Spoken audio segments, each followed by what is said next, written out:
ലോകേഷ് കനകരാജ് കഴിഞ്ഞ ദിവസം മാധ്യമങ്ങൾക്ക് മുന്നിൽ അപ്രതീക്ഷിതമായി വന്നു. അതായത് തന്റെ അടുത്ത സിനിമയായ അല്ലു അർജുൻ പ്രോജക്റ്റിന് പോകുന്നതിന് മുമ്പ് ഇപ്പോൾ ചുറ്റിപ്പറ്റിയിരിക്കുന്ന വിവാദങ്ങൾക്ക് മറുപടി പറയാൻ വേണ്ടിയിട്ടാണ് ലോകേഷ് കനകരാജ് മാധ്യമങ്ങൾക്ക് മുന്നിലേക്ക് വന്നത്. Which was A shocking, which was A surprise. എന്തായാലും മാധ്യമങ്ങൾക്ക് മുന്നിൽ ഒരു അരമണിക്കൂർ നേരം അദ്ദേഹം സംസാരിച്ചു. ആദ്യം അദ്ദേഹം ഒരു ഇൻട്രൊഡക്ഷൻ പറഞ്ഞു. അദ്ദേഹം ഇൻട്രൊഡക്ഷൻ പറഞ്ഞതിൽ പ്രധാനപ്പെട്ട കാരണങ്ങൾ എന്ന് പറയുന്നത്, ഒന്ന്, രജനീകാന്ത് കമൽഹാസൻ പ്രോജക്റ്റിൽ ലോകേഷ് കനകരാജിനെ പരിഗണിച്ചിരുന്നോ ഇല്ലയോ എന്നുള്ളതാണ്. ഏകദേശം 45 വർഷങ്ങൾക്ക് ശേഷം ഇരുവരും ഒന്നിക്കുന്ന ഒരു സിനിമ, അതിലേക്ക് ലോകേഷ് കനകരാജ് ആയിരുന്നു ആദ്യത്തെ സംവിധായകനായിട്ട് നിൽക്കേണ്ടിയിരുന്നത്. ലോകേഷ് അത് നിഷേധിക്കുന്നില്ല, അങ്ങനെ ഒരു പ്ലാൻ ഉണ്ടായിരുന്നു. പക്ഷേ ഇരുവർക്കും ആഗ്രഹം ഒരു ലൈറ്റ് ഹാർട്ടഡ് സബ്ജക്റ്റ് എന്നൊരു സിനിമ ചെയ്യാൻ വേണ്ടിയിട്ടായിരുന്നു. ലോകേഷിൻ്റെ കയ്യിലുണ്ടായിരുന്നത് കുറച്ച് ആക്ഷൻ സിനിമകൾ മാത്രമായിരുന്നു. അതുകൊണ്ട് ആ പ്രോജക്റ്റുമായി ബന്ധപ്പെട്ട് ഇരുവരെയും സമീപിച്ചപ്പോൾ ഇരുവരും നോ പറഞ്ഞു. അതുകൊണ്ട് ലോകേഷ് കനകരാജിനോട് ഒരു ലൈറ്റ് ഹാർട്ടഡ് പ്രോജക്റ്റ് ചെയ്യാൻ വേണ്ടി ഇരുവരും ആവശ്യപ്പെട്ടപ്പോൾ ലോകേഷ് പറഞ്ഞത്, എനിക്കത് സെറ്റാവില്ല, എനിക്ക് എൻ്റെ കയ്യിൽ ആക്ഷൻ സിനിമകൾ മാത്രമേ ഉള്ളൂ, അതുകൊണ്ട് ഞാൻ ഈ പ്രോജക്റ്റിൽ നിന്നും പിന്മാറാമെന്ന് പറഞ്ഞുകൊണ്ട് ലോകേഷ് കനകരാജ് ആ പ്രോജക്റ്റിൽ നിന്നും പിന്മാറി. ഈ പറയുന്ന പ്രോജക്റ്റ് സിബി ചക്രവർത്തി സംവിധാനം ചെയ്യുന്ന തലൈവർ 173 കുറിച്ചല്ല.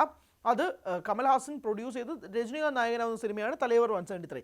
ഇത് രജനീകാന്തും കമൽഹാസനും ഒരുമിച്ച് അഭിനയിക്കുന്ന സിനിമയെക്കുറിച്ചാണ് സംസാരിക്കുന്നത്. അതിനെപ്പറ്റി ഇതുവരെ ഒരു അപ്ഡേറ്റ് വന്നിട്ടില്ല. I hope that's clear. അപ്പോൾ അതാണ് ആദ്യത്തെ കാര്യം. ഇനി രണ്ടാമത്തെ കാര്യം ലോകേഷ് ക്ലിയർ ചെയ്തത് LCU ഉണ്ടാകുമോ എന്നത് സംബന്ധിച്ചാണ്. ലോകേഷ് പറയുന്നത് LCU ഉണ്ടാകും, LCU നശിച്ചിട്ടില്ല, LCU തുടരുക തന്നെ ചെയ്യും. ഞാനിപ്പോൾ അല്ലു അർജുൻ്റെ സിനിമ ചെയ്തതുകൊണ്ട് LCU അവസാനിച്ചു എന്ന് പറയരുത്. കാരണം അല്ലു അർജുൻ സിനിമയ്ക്ക് ശേഷം ഞാൻ ചെയ്യാൻ പോകുന്ന സിനിമ ഇസ് കൈദി 2. കൈദി 2-ന് ശേഷം വിക്രം 2 ഉണ്ടാകും എന്നതും പറയുന്നു. അതോടൊപ്പം തന്നെ തൻ്റെ അസിസ്റ്റൻ്റായ ഭാഗ്യരാജ് കണ്ണൻ സംവിധാനം ചെയ്യുന്ന ബെൻസ് എന്ന സിനിമ LCUവിൻ്റെ ഭാഗമാണ്.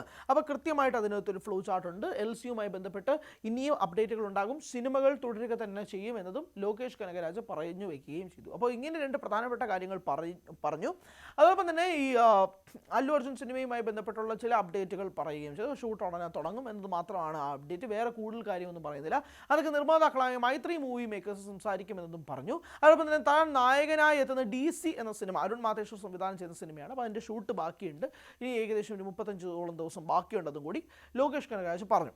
ഇതിനുശേഷം ഒരു Q&A സെഷൻ ആരംഭിക്കുകയായിരുന്നു. മാധ്യമങ്ങൾ കുറച്ച് ചോദ്യങ്ങൾ ലോകേഷ് കനകരാജിനോട് ചോദിച്ചു. അതിൽ ഏറ്റവും പ്രധാനപ്പെട്ട ചോദ്യം കൂലി എന്ന സിനിമയുമായി ബന്ധപ്പെട്ടുള്ള സാമ്പത്തികമായ നഷ്ടമുണ്ടായോ ഇല്ലയോ എന്നുള്ള ചോദ്യമാണ്. അതിന് ലോകേഷ് പറഞ്ഞ മറുപടി, ഏകദേശം 500 കോടിയോളം രൂപ ആ സിനിമ കളക്ട് ചെയ്തു എന്നുള്ളതാണ്. ആ 500 കോടി രൂപ കളക്ട് ചെയ്തപ്പോഴേക്ക് സൺ പിക്ചേഴ്സിൻ്റെ ഭാഗത്തു നിന്നും ഈ സിനിമ പ്രോഫിറ്റബിൾ ആണ്, ലാഭമാണ് എന്നത് നിർമ്മാണ കമ്പനി പറഞ്ഞു. എന്നാൽ പോലും ഒരുപാട് വിമർശനങ്ങൾ ആ സിനിമയ്ക്ക് മേൽ ഉണ്ടായിട്ടുണ്ട്. ആ വിമർശനങ്ങളൊക്കെ താൻ പൂർണ്ണമായും സ്വീകരിക്കുന്നു എന്നതും ലോകേഷ് പറയുന്നു. ആ വിമർശനങ്ങളെല്ലാം സ്വീകരിച്ചുകൊണ്ട് തന്നെ താൻ മുന്നോട്ട് പോകും. ആ സിനിമയുമായിട്ട് തന്നെ ആ സിനിമയിൽ ഉണ്ടാക്കിയ പ്രശ്നങ്ങളൊക്കെ തന്നെ തനിക്ക് മനസ്സിലാവുന്നു. അടുത്ത സിനിമയിൽ നിന്ന് സ്വാഭാവികമായിട്ട് അതൊക്കെ മാറ്റിക്കൊണ്ട് പുതിയൊരു പ്രോജക്റ്റുമായിട്ട് വരും എന്നതും കൂടി ലോകേഷ് കനകരാജ് ആ പ്രസ് മീറ്റിൽ നിന്ന് സംസാരിച്ചു. പിന്നെ വേറൊരു പ്രധാനപ്പെട്ട ചോദ്യം ഒരു മാധ്യമപ്രവർത്തകൻ ലോകേഷിനോട് ചോദിച്ചത്, ഒരു തമിഴ് സിനിമ നടിയുമായിട്ട് താങ്കളുടെ പേരിങ്ങനെ കേൾക്കുന്നുണ്ടല്ലോ, അങ്ങനെ വല്ലതും ഉണ്ടോ എന്ന് ചോദിച്ചപ്പോൾ ലോകേഷ് അപ്പാടെ അത് നിഷേധിക്കുകയാണ് ചെയ്തത്. അങ്ങനെയൊന്നുമില്ല, ഞാൻ എൻ്റെ ഫാമിലിയുമായിട്ട് മുന്നോട്ട് പൊയ്ക്കൊണ്ടിരിക്കുകയാണ്, അല്ലാതെ അതിനകത്ത് വേറെ പ്രശ്നങ്ങളോ കാര്യങ്ങളോ ഒന്നും തന്നെയില്ല. അതിനിടയിൽ വേറെ ചില മാധ്യമപ്രവർത്തകർ ചോദിച്ചത് നായകനാവാനാണോ സംവിധായകനാകാനാണോ പാട് എന്നുള്ളതാണ്. പക്ഷേ നായകനാവാൻ എളുപ്പമല്ല, അതിൻ്റേതായ ടെൻഷനുണ്ട്, ബുദ്ധിമുട്ടുണ്ട് എന്നതൊക്കെ ലോകേഷ് ഇങ്ങനെ പറയുകയും ചെയ്തിട്ടുണ്ട്. അങ്ങനെയൊക്കെ ഉണ്ടാകുന്നുണ്ട്. മാത്രമല്ല കൈദി 2-ൽ നിന്നും പിന്മാറിയോ എന്നൊരു ചോദ്യം ഉണ്ടായിരുന്നു.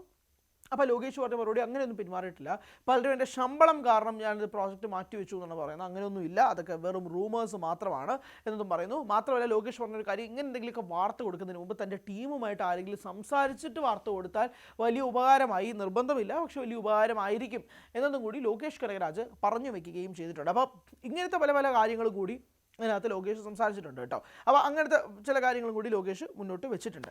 ഇനി ഏറ്റവും പ്രധാനപ്പെട്ട മറ്റൊരു സുപ്രധാനമായ പോയിന്റ് എന്ന് പറയുന്നത്, എന്താണ് അല്ലു അർജുൻ പ്രോജക്റ്റുമായി ബന്ധപ്പെട്ടുള്ള കാര്യമെന്ന്. അപ്പോൾ അല്ലു അർജുൻ്റെ പ്രോജക്റ്റിൽ ഒരു മാസ് ആക്ഷൻ ത്രില്ലർ ആയിരിക്കും എന്നതും കൂടി പറയുന്നുണ്ട്.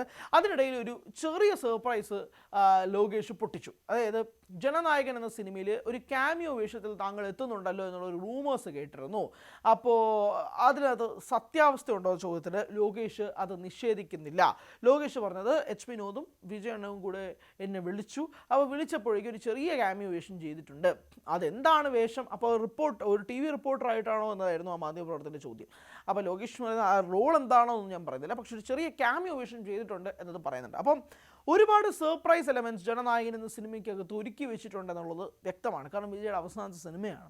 അതിൻ്റെ കൂട്ടത്തിൽ ചിലപ്പോൾ ഇപ്പോൾ ലോകേഷ് ഉണ്ടെന്ന് പറഞ്ഞതുപോലെ ആറ്റ്ലിയും നെൽസണും ചിലപ്പോൾ ഉണ്ടായേക്കാം. അപ്പോൾ അങ്ങനെയൊക്കെ തിയേറ്ററുകൾ വരികയാണെങ്കിൽ ഒരു ബ്ലാസ്റ്റ് ആയിരിക്കും. പക്ഷേ ഇതൊക്കെ ആഗ്രഹിക്കുന്നതിനും സന്തോഷിക്കുന്നതിനൊക്കെ മുമ്പ് സിനിമ ഇറങ്ങണമല്ലോ. ആ സിനിമ ഇപ്പോൾ എന്ത് ഘട്ടത്തിലൂടെയാണ് നിൽക്കുന്നത് നമുക്കറിയാമല്ലോ. അപ്പോൾ സിനിമ ഇറങ്ങിയാൽ മാത്രമേ ഇതുപോലത്തെ സർപ്രൈസുകൾക്കൊക്കെ വാലിഡിറ്റി തന്നെയുള്ളൂ. അതുകൊണ്ട് തന്നെ ഇപ്പോൾ ലോകേഷ് ഉണ്ടെന്ന് പറഞ്ഞാൽ പോലും ഫാൻസിന് വലിയ സന്തോഷമൊന്നുമില്ല. കാരണം ഈ സിനിമ എന്നേ ഇറങ്ങേണ്ട സിനിമയാണ്. ഇപ്പോൾ ഏകദേശം ആ സിനിമ അനൗൺസ് ചെയ്തിട്ട് 3 ആഴ്ചകളായി. ആ സിനിമ ഇപ്പോഴും പെട്ടിയിരിക്കുകയാണ്. 3 വീക്സ് ആലോചിച്ച് നോക്ക്. ഇപ്പോഴും പെട്ടിയിലിരിക്കുകയാണ് ആ സിനിമ. അപ്പം ഈ നിർമ്മാതാവിനുണ്ടാകുന്ന നഷ്ടം ഇതിനെപ്പറ്റിയൊക്കെ നമ്മൾ സംസാരിക്കുമ്പോൾ പോലും ഇതിനകത്തുണ്ടാകുന്നൊരു മുഷിപ്പ് തുടങ്ങിയോ എന്നൊരു ചോദ്യവും കൂടിയുണ്ട്. അതായത് ആളുകൾക്ക് ഈ സിനിമ ഇനി വേണമോ, അല്ലെങ്കിൽ ഇനിയും കാത്തിരിക്കണമോ നമ്മളെന്നൊരു സ്വാഭാവികമായ ചോദ്യങ്ങളുണ്ട്. അതായത് ഒരു പടത്തിന് ഒരു പോയിന്റ് ഓഫ് ടൈം വരെ ഭയങ്കര ഹൈപ്പ് പൊക്കോണ്ടിരുന്നിട്ട് ഒരു ടൈം കഴിയുമ്പോൾ ഓഡിയൻസ് സ്വാഭാവികമായിട്ട് അതിനകത്തൊരു ഇൻട്രസ്റ്റ് പൊക്കോണ്ടിരിക്കും. ജനനായകൻ ഇപ്പോൾ പൊക്കോണ്ടിരിക്കുന്ന പ്രോസസ്സ് അതാണ്. ആളുകൾക്ക് ഈ സിനിമയ്ക്ക് മേലുള്ള ഇൻട്രസ്റ്റ് ഇങ്ങനെ കുറഞ്ഞുകൊണ്ടിരിക്കുകയാണ്. സ്വാഭാവികമായിട്ട് ഫാൻസിന് കുറയില്ല. ഞാൻ പറയുന്നത് ഇങ്ങനെ ന്യൂട്രലായിട്ട് നിൽക്കുന്ന ഓഡിയൻസ് ഉണ്ടല്ലോ, അവർക്ക് ഈ സിനിമ ഉണ്ടാക്കിയ ഹൈപ്പ് ഇതിപ്പോൾ പലർക്കും ഇനിയിപ്പോൾ റിലീസായാലും ഇല്ലെങ്കിലും ശരി, ഇനിയിപ്പോൾ നമുക്ക് വെയിറ്റ് ചെയ്യാം. ഇത്രയും നാളും വെയിറ്റ് ചെയ്തില്ലേ, ഇനിയും നമുക്ക് വെയിറ്റ് ചെയ്യാം, ഇത് OTT പ്ലാറ്റ്ഫോമുകളിലൊക്കെ വരട്ടെ എന്നുള്ള ചിന്തയിലേക്ക് മാറിയിരിക്കുന്നു പല ഓഡിയൻസ് എന്നത് നമുക്ക് നിഷേധിക്കാൻ കഴിയാത്തൊരു പ്രോസസ്സാണ്.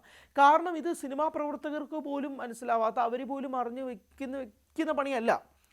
അവർക്ക് പോലും കയ്യിൽ നിന്നും പോയാൽ, ഇതിൻ്റെ നിർമ്മാതാവ് തന്നെ പറഞ്ഞതുപോലെ ഇത് ഞങ്ങളുടെ കയ്യിൽ നിന്നും പോയി, ഞങ്ങൾക്കിനി ഒന്നും ചെയ്യാനില്ല, നിയമത്തെ ആശ്രയിക്കുക എന്നത് മാത്രമേ ഞങ്ങളുടെ മുന്നിലുള്ളൂ എന്ന് നിർമ്മാതാവ് പറയുമ്പോൾ അതിനകത്തൊരു അവസ്ഥയാണ്. ആ അവസ്ഥയിലൂടെയാണ് ഇപ്പോൾ ഈ സിനിമയുടെ അണിയർ പ്രവർത്തകർ പൊയ്ക്കൊണ്ടിരിക്കുന്നത്. അപ്പോൾ കഴിഞ്ഞ ദിവസം ലോകേഷ് ഇത് പറയുമ്പോൾ പോലും ഇതൊരു വലിയ സർപ്രൈസാണ്. ഇപ്പം ആ സിനിമയുടെ ഹൈപ്പിനനുസരിച്ചാണ് ഇത് പൊയ്ക്കൊണ്ടിരുന്നതെങ്കിൽ ലോകേഷ് കനകരാജ് ഈ സിനിമയുടെ ഭാഗമാണ് എന്നത് എന്തുമാത്രം വലിയ വാർത്തയും ചർച്ചയുമായേനെ. പക്ഷേ ഇപ്പോൾ അത് വലിയ വാർത്തയായോ ചർച്ചയായിട്ടോ ഒന്നും വന്നിട്ടില്ല. കാരണം ജനനായകനെ എന്താണ് അവസ്ഥ എന്ന് പോലും അറിയാതെ നിൽക്കുമ്പോൾ ആ അവസ്ഥയെപ്പറ്റി അറിഞ്ഞുകൂടാത്തത് കൊണ്ട് ഇതൊരു വലിയ ഹൈപ്പോ കാര്യമായിട്ട് നിലവിൽ നിൽക്കുന്നില്ല. അതാണ് വാസ്തവം.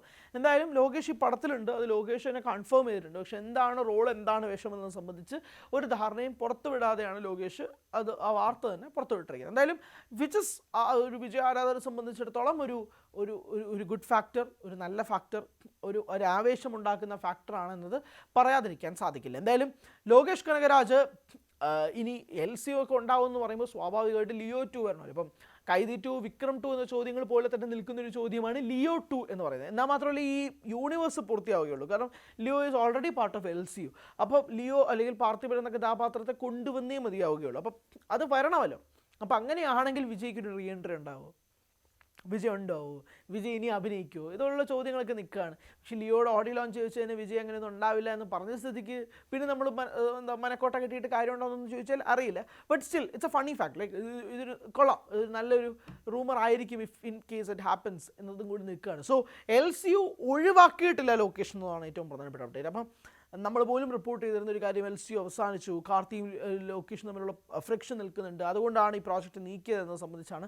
അപ്പോൾ അങ്ങനത്തെയുള്ള സംശയങ്ങളൊക്കെ എയറിൽ നിന്ന് നീക്കം ചെയ്യാനും കൂടെ വേണ്ടിയിട്ടായിരിക്കാം പ്രധാനപ്പെട്ട മീഡിയകൾ ഉൾപ്പെടെ അത് ചോദ്യം ചെയ്യുകയും ചെയ്തതുകൊണ്ട് തന്നെയാണ് ലോകേഷ് കഴിഞ്ഞ ദിവസം വളരെ അൺഎക്സ്പെക്റ്റഡ് ആയിട്ടൊരു Q&A സെഷൻ നടത്തുകയും മാധ്യമങ്ങളോട് തനിക്ക് പറയാനുള്ള കാര്യങ്ങൾ മുന്നോട്ട് വയ്ക്കുകയും ചെയ്തു. So Lokesh is clear in his plans. ഇപ്പോൾ പോകുന്ന അല്ലു അർജുൻ സിനിമയായിരിക്കും, അതിനുശേഷം കൈദി 2-ൻ്റെ വർക്കിലേക്ക് പോകും, അതിനുശേഷം വിക്രം 2-ൻ്റെ വർക്കിലേക്ക് പോകുമെന്ന് തന്നെയാണ് ലോകേഷ് തൻ്റെ അപ്കമിംഗ് പ്രോജക്ട്സുമായിട്ട് ബന്ധപ്പെട്ട് തുറന്ന് സംസാരിക്കുന്നത്.